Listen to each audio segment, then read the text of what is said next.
Welcome to Crazy Shit in Real Estate, a weekly podcast where I walk you through some of the wildest, most unbelievable stories you'll hear from the world of real estate. If you like real estate and you love crazy, this is the podcast for you. Thank you for being willing to come on the show. Oh, absolutely. I love your accent. You know, it's my get out of jail free card, and I lean into it. That's great. I've lost my Southern accent. I grew up in, well, we moved around a lot, but I lived in Houston for a while, and I lived in Baton Rouge for my grade school and then college years. No, I didn't skip high school. I'm not that smart. Well, you know, I wasn't going to ask, because if you were in Louisiana, you were in a parish anyway, so those people are different. Where'd you go to college?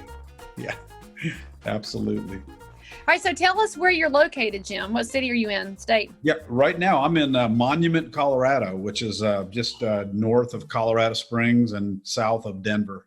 So are y'all experiencing any of the wildfires that are going on right now? Not super local, but I mean, yeah, we've definitely had some smoky air the last, it's actually pretty clear today. But yeah, our normally super blue skies have been a look more like LA. Well, you know, that's what happens with forest management. Wildfires happen as much as they're painful. It's exactly right. They do. And they're needed, you know, so. Cycle of life, people. You got it. All right, Jim, so you know what happens on Crazy Shit in Real Estate. You know, we like to tell the stories that nobody else tells because it's fun, this crazy space called real estate. So how long have you been in and around real estate? In and around real estate. Well, I won't give you a snarky answer like we've all been since birth, but no, I've been full-time since 1986, the very beginning of 86. Wait a minute, you came in right about the SNL crisis? Yeah, a little early. Yeah, that's right. Yeah. So, so I worked as an engineer before that in corporate America, and actually got an LSU, graduated from LSU in 79 with an engineering degree, went to work for an oil company. After 6 years, decided the corporate thing wasn't for me, jumped out into real estate full-time, and haven't gotten a paycheck from anybody in that many years. So what's that, 34 years I've been. You know, you're 6 years away from Realtor Emeritus status. Is that what that is? Do you know what Realtor Emeritus status means? I mean, it probably means 40 years that you've been in real estate, but I haven't been a realtor. So. Oh, well, see, realtor status at 40 years means no dues to the local board. That's all you have to do is make it 40 years in the association. Interesting. No, I did not know that. I know that when I hit 70, which is coming up sooner than I like to admit, about 6 years, my lift tickets are free at some of the best mountains. So. Oh, well, I guess that's good. So, but you'll also have Medicare in case you break something, right? Yeah, good point. That's right. That's right. So, Jim, in 34 years in real estate, what's your craziest story? So let's pretend we're having a cocktail at the bottom of the mountain, and I say, what's happened to you in real estate? What's the story that you lean into and tell? Yeah, well, you know, probably how to fail forward. You know, I've had some pretty successful failures in my career, and like spectacular, like gigantic in the newspaper kind of failures. No, nothing that would make the newspapers necessarily. Thank God. Nowadays, they're dying nowadays, so they'll take anything. Yeah, that's right. Yeah, they're desperate. So, no, you know, really just losing it all. Like, you know, in my 30s, I could have retired in my 30s if I jumped out at the right time, and didn't because I wanted to keep building, and you know. Everything imploded in the mid 90s for us, the early to mid 90s. And again, I was doing development projects in Southern California. Not a good place to be a small fish in a very big pond. You know, especially everything was pretty much private debt financed. And so when things turn around, I mean, you know, leverage is great when things are going forward, but when they're going backwards, it's a hammer. And so, and then I turned around, built back up, kind of focused on affordable housing. Same thing though, doing development ground up, and got ground up. So, you know, so the subprime crisis just absolutely, you know, wiped me out. So, you know, losing, you know, significant net worth twice, and then finding myself at 55 years of age with 5 teenagers under roof, and had moved from California to Kansas City, quite a culture change there, and literally trying to refigure out life. So all I had was my, you know, experience raw materials, tool belt from real estate. And I saw opportunity everywhere, of course, and it was created from this mortgage crisis. So I realized something that, when you drive through a city, and maybe you've heard this, it's kind of become cliche. I'd like to say I was the first person who said it, but I know I wasn't. But, when you drive through a city, you don't see rehabbers or flippers or even builders' names up on the tops of the tallest buildings. It's usually banks, and that was kind of a clue for me. Like, maybe I'm on the wrong side of this debt equation. Maybe I need to figure out how to be the lender and not the borrower.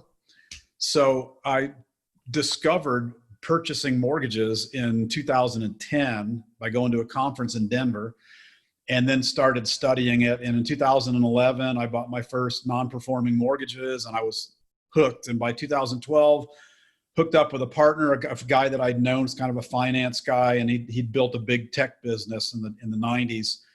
And he knows how to scale, and he knows how to do all the back end, the finance stuff. And I just like doing deals. So he goes, "You go do deals, I'll raise the money." And here we are 8 years later, and it turned out it was me and my son working out of the basement of my home in Kansas City.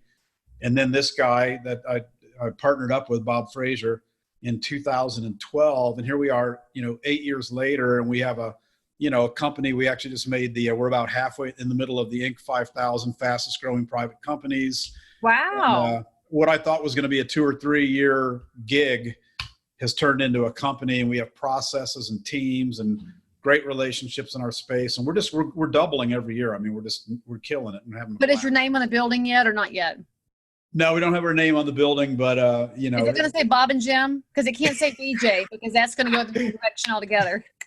Billy, Bob, and Jim. Yes. I'm the tackiest person ever. All right. So when you say non-performing mortgage, tell us what you mean about that. So it's headed for default. No, this is way past headed for default. This is way past headed for default. The stuff we buy, and we buy, you're going to think we're insane, but we buy junior liens, non-performing second mortgages, like HELOCs and stuff like that. You are crazy. Thank you. And we take great pride. And, honestly, some of these there hasn't been a payment in 10 years. So the default train left the station, 9 years ago in some of these cases. So we're buying them for, very big discounts typically. And, but that gives us a lot of room to work with the borrowers, so we really like to create win-win situations. So, and about 70% of the time we're successful with that. So we usually either negotiate a settlement with the borrower or a loan modification where they can, get into an affordable payment and actually have a view to some equity in their property again. And at the same time, we're tripling our money for our investors. So, it's a pretty sweet deal. So are you negotiating that primary lien, or how do you work around the primary lien holder? No, most of the time the primary lien is actually, this is the beauty, most of the time it's actually still being paid. So, so you get it? So it's like, they don't care. We know someone's in the home. We know they care about staying in the home. Right. And they're making payments on the first. And we also know we have the right to pursue the collateral if we have to. And we usually have to start that process on maybe 75% of the time. And that might just be a letter from the attorney. First, we reach out friendly, like, send a welcome package and, "Hey, bet you're glad to hear from us. We own your second mortgage. Remember that one that you took out, 8 years ago," or whatever.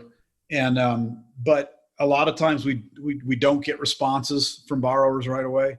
But when they get a letter from an attorney, a whole new batch of them contact us. And the earlier they contact us, the better, because we can work out a better deal with them.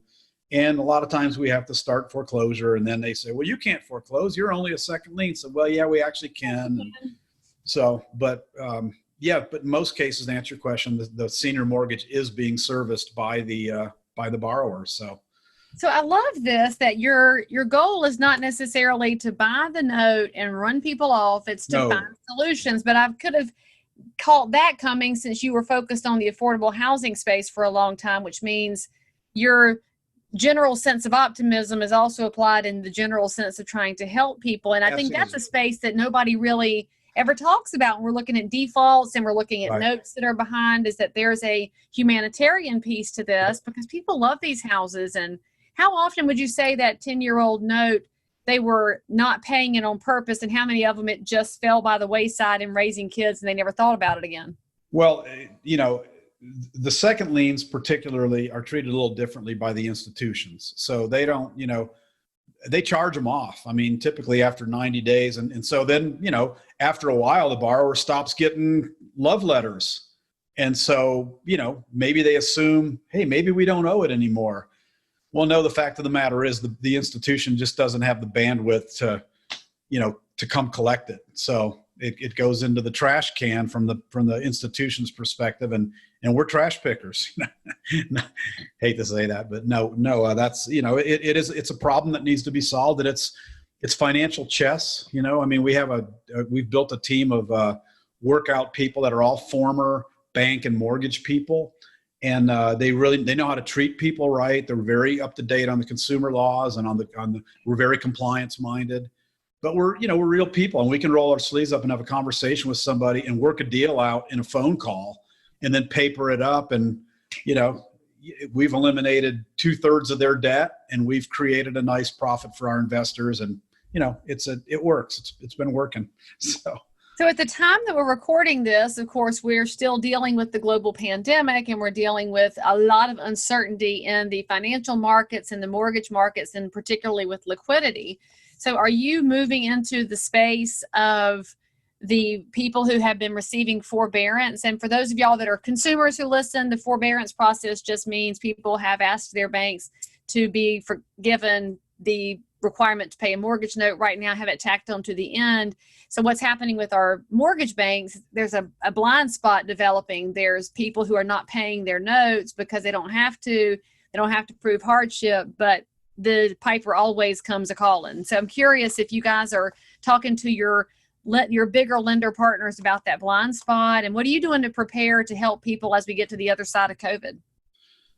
COVID, what's that? You said I could call it lots of names, but I'm being nice on my podcast. No, I'm just kidding. I honestly don't want to belittle something that's really, really a significant thing, obviously. We have not seen the amount of what we were prepared for a lot of additional defaults, especially on the income side. We have another side of our business where we actually buy reperforming loans where people are making their payments, and we manage that cash flow. And honestly, on both sides of our business, it's probably been less than 20 individuals that have contacted us and asked for some help or relief. There's always people that are that are going to game the system if the system's available, whether they have a hardship or not. Of course. But honestly, we've actually been pretty amazed at the number of people that even could get a forbearance but are choosing to keep paying their mortgage, because I think I think you mentioned it before about paying the piper. Eventually, they just don't want to get behind. Like, why should I get behind? I'm getting a check from the feds. I haven't really lost my job, or maybe I'm sporadic on my job, and hey, as long as I can pay my bills, I think I'm going to continue paying my bills. And we still live in a great country where people, for the most part, actually believe in paying their bills.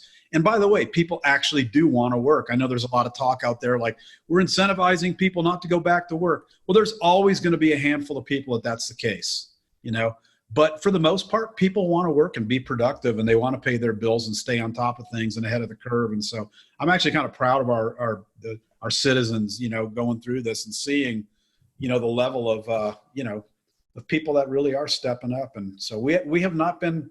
We've actually had our biggest quarter ever last quarter, and this quarter looks like it's going to be the same. And it's the performance on our cash flow side of our business has not been interrupted. So, I mean, thank God. So, So the news there, y'all, is turn off the mainstream media. That ain't gosh, Okay, so Jim, we have a lot of regular consumers who listen to this show and who watch it on YouTube, and they are probably sitting here thinking, holy crap, this is going over my head. Tell me a story, Jim. Tell me a story. So as old as you are with that nice head of white hair, we know you've seen some things in regard to real estate. So I'd love to know the thing you've seen, whether it's related to the money side, sale side, a house you bought with all those teenagers, or something you lost during bankruptcy. What's the situation or a scenario that you've encountered that you said, I can't believe what just happened, and you got to the other side of it?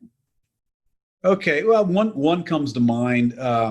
We bought this So we bought a non-performing second mortgage on a property in California, and the property was worth at the time maybe $750,000. So it was a starter home in California. A tear down, fixer upper. Yeah, exactly. No, it was a nice house up in Sacramento area.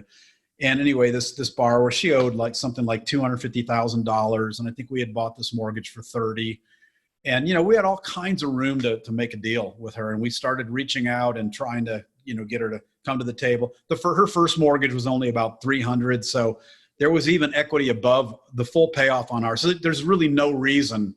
And she was successful because we do due diligence. We look at people's social media, whatnot, and like, this person can pay her bills. She just gotten used to not paying it. So, but she would not. I mean, she's basically flipping us off, by ignoring us, And so we get a phone call from her father, and the guy is like livid. I mean, and our people that talk to consumers are super friendly, super warm. We're not nasty people at all.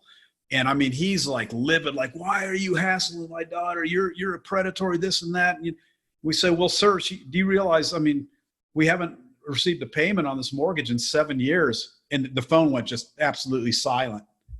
And he was like, what? We said, no, we haven't. This mortgage has been in default for 7 years. And he said, well, anyway, he kind of started opening up the story that he had given this house to his daughter and his son. And they had an arrangement where the son would take care of, I have no idea how they figured this out, but the son would make the payments on the first mortgage, and she was supposed to make the payments on the second mortgage. Go figure. Yeah.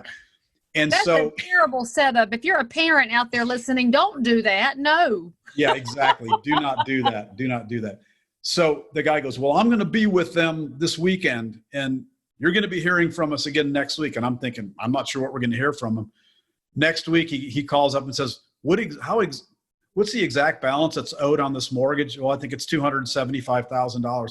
By the end of the week, we received a wire for $275,000. Oh, Dad made it right. Dad made it right all the way too. So anyway, it's kind of a crazy story. We're not really super crazy, so I don't have any real wild ones. We have bought notes on properties that looked really pretty online, and then we had a realtor drive by to give us kind of a CMA on it. And it's like, you do realize there's no house on this lot, right? I said, no, we didn't realize that actually. We're looking online. Oh yeah, that's a 3-month-old picture. Wonder what happened, So we've had crazy stuff like that happen. We buy. Hang on, how do you do that? How do they trick Google into sticking a house on a fake lot? I never did figure that one out. Whether it was and the address was wrong, or sometimes there can be a fire or a house gets torn down. Especially that's somewhere lower. California, God bless them. Colorado, God bless them, experiencing fires. But still, you think you would have heard about that? Yeah, no kidding. Yeah, you do. So Jim, you said that you've learned a lot in life by failing forward. You got to give our people a little bit of a life lesson from Jim about what they should do if they're feeling really lost and don't know what to do next. Because all I get from you is this general sense of it's going to work itself out. You're very optimistic. Kind of reminds me of our amazing president with this. It's going to work itself out. Yeah. Yeah. Well, you know what? I'll tell you, my, first and foremost, my faith informs everything that I do in life. So that's my core. People in the fitness world talk about you got to build your core. Well, to me, if I would say to your listeners, if you haven't worked on your interior life, and to me, that's my faith in God. That's the place to start. It makes the most sense. So I can't be a negative person. I can't be I'm a realist. I mean, I know there's problems. In fact, I love problems. Problems are what we get to work on and fix. And so a lot of times the problem's me, it's the person in the mirror. And so there's a lot to work with there. I can fix. So, I really do believe that the way the system, if I can call it the system of life is built is, there really is a reward for solving problems in a legitimate way. And so if you apply yourself in an area that you have a passion in, and then you go get the skills, we do have to learn a skill set. And develop yourself in it, unless you just pick something that's such a stupid idea to begin with, And by the way, some of the stupidest ideas, quote unquote, have made people billionaires. But that said, find something that your heart really comes alive about, and something also that you have a little bit of knowledge or are willing to go get the knowledge, and then talk to some people around you that know you, and their only motivation is they love you and they care for you. And I'm not talking about the people that'll listen. I can't, for decades I heard, why don't I go get a real job? And those of you in real estate or considering it, or entrepreneurs, we've all had the friendly family member that's like, why don't you get a real job? My response is, I don't say it, but I'm thinking under my breath, why don't you get a real life? But, you know, I would never say something that snarky, but that said, you know, talk to the people that have some knowledge, but that know you and care about you, and just vet your idea. Say, do you think this is a good match for me? And do you think this is a legitimate thing to go after? And, you know, and then go find people, mentors in this space, find somebody that's already doing what you want to do. And, you know, there's a saying out there that the best way to learn is from your mistakes. I disagree with that. I think that's the second best way to learn. I think the first best way to learn is from my mistakes. You can learn from my mistakes. So what I mean by that is find a mentor. If I had to talk to somebody about what I was doing in Southern California and just sat down and had them explain to me, like, you know that within real estate, you can actually build wealth a more conservative way, where everything isn't riding on what's the California real estate market doing at the point in time when you start your project. I didn't realize it. I thought I was a developer. Well, I really wasn't. I was a speculator, because I was an unintentional speculator. Because if you start a project that's going to take you 3 or 4 years to finish, you have no idea what the market's going to look like when you're making the commitment on the front end of that, and you're hoping somebody shows up when you lift the curtain and you unveil your wonderful product that there's no buyers for anymore. It's a terrible thing. So if somebody just told me that simple lesson, 30 years ago, I probably could have saved me some of this. But hey, it's all part of life. So you take what you've learned, the good, the bad, and the ugly, and then you go forward based on that knowledge, and you get redirected, and keep hoping, keep believing. And I can't be pessimistic. I've lost the ability to discern half-empty glasses. There are no such thing as half-empty glasses. So that's okay. The quote that I wrote down, though, as while I was sitting here writing, was that you said problems are what we get to work on. I love that perspective. That's going to have to be attached to this episode somewhere, so you people can go share it and feel positive after hanging out with Jim. Jim, if they want to learn more about you and what you're doing out there, what's the best way for people to get in touch with you? We have a website. It's aspenfunds.us, and that's ASPENFUNDS.us. And I'd be happy to direct anyone that's interested in how to get involved in the mortgage space. We do have funds that all of our investors are private investors, and some institutions accredited investors only. But if anyone wants to get started in the notes world, I can direct you to some people that do educating. We're not educators. We don't have a 997 home study course, but I can point you to some people that do, and they're actually not yet, and they're pretty good at it. So we're pretty open-handed about sharing with people and helping them kind of maybe find their path. So. Well, thank you for coming on the show and giving my viewers and listeners a whole different thing to think about in regard to real estate, because that's one of the things I love about this space. You never know which angle you're going to wind up in, because it's got so many different avenues and opportunities. No doubt about it. So good. All right, guys, make sure you subscribe for more. Give us 5 stars, and we'll see you next time. By the way, all of Jim's information's in the show notes. I know y'all didn't write anything down. Don't worry. Just click and learn. Jim, best to you, and I look forward to seeing you in the future. All right, Leigh. Thank you very much. Same. If you are listening to this episode and you need to tell us something about your crazy life in or around real estate, then tweet me at Leigh Brown or reach me on any of the social networks. That's if you're a broker, realtor, investor, inspector, lender, or just a regular normal human being who happens to have dealt in real estate. Subscribe for more episodes, and as always, we are thrilled that you joined us for some crazy shit in real estate. See you next time.